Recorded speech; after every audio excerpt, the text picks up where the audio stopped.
Hello again, everybody. So here we are again for another Segue Magic.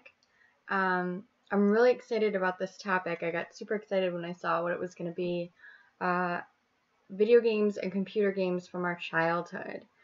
Because, let's see, we got our first computer, I think, in 98. Maybe, if I'm remembering correctly. So I was 7. And it was super exciting, and I immediately got hooked on 1,000 computer games, just all of them, ranging from all over the place. And because I am a terrifying pack rat who can't get rid of anything ever, I still have most of them.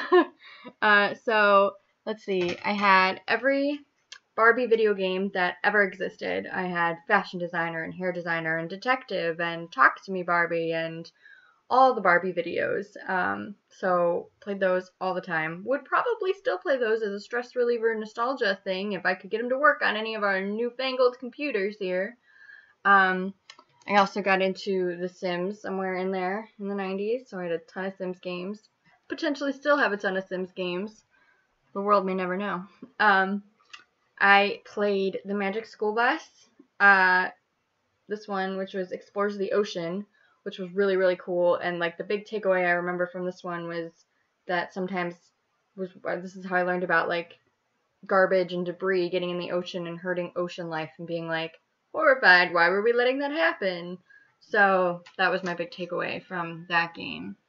I played Battleship, which was courtesy of my father. I've never actually played the board game Battleship, but I played the computer game quite a lot.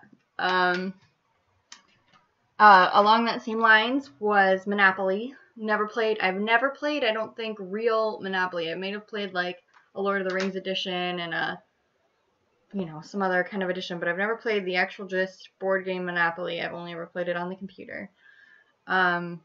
Which, I don't know, is that like, I don't know, it'd be interesting to find like if everybody else, if we're, because I think we're all among similar ages.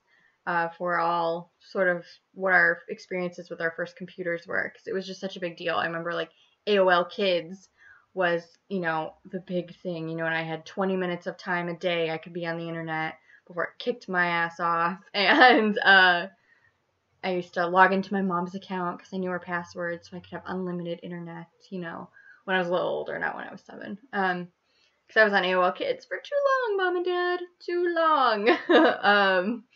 But it was, that's what I remember. I can still see it, the red AOL Kids thing, homepage. So it would be interesting. I'm wondering if everybody else will talk about that a little bit, like their first experiences with that sort of technology.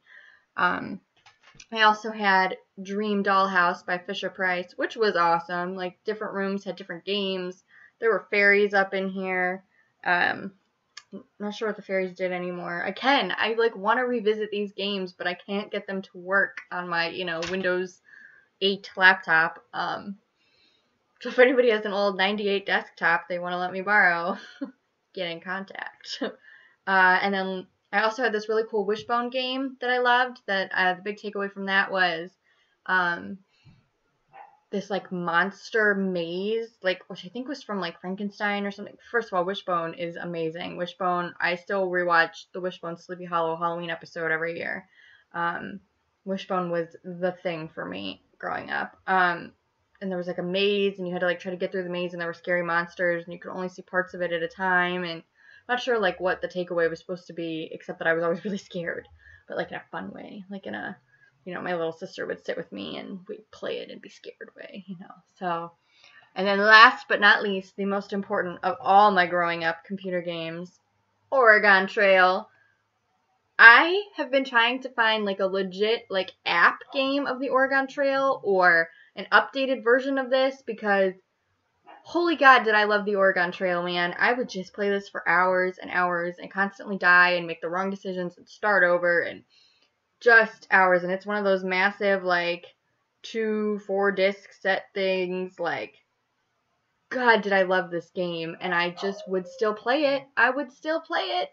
I've tried finding apps. I don't know if there's, like, something for iPhone and I'm on an Android. I don't know. But if anyone knows anything about that, because, I don't know. Maybe I'm the only one who gets, like, nostalgia cravings and wants to play, like, these old games. But Oregon Trail was my jam. I didn't really play video games too much until I was older. Like, it wasn't really like I don't know if it's just my, me and my sister and my brother didn't come around until later, and, obviously gender stereotypes there, but I don't know if that was part of it, because I didn't start playing it till my brother got a PlayStation, and by then I had to have been, like, somewhere, like, in my late middle school years, and then we played, like, Spyro and Crash Bandicoot and stuff on the old PlayStation, but that wasn't really my, childhood so much as, like, my middle years. So yeah, that's what I've got. I'm really excited to see what everybody else played. I'm sure there are others I can't even remember now because, like I said, I just latched onto the computer gaming world. So yeah, that's what I've got for you. So this is really fun. I'm really glad there's a reason I hung on to those games all these years, to flash them up on the computer for YouTube. We've come so far. Okay, so I will hopefully see you guys next week, and bye-bye.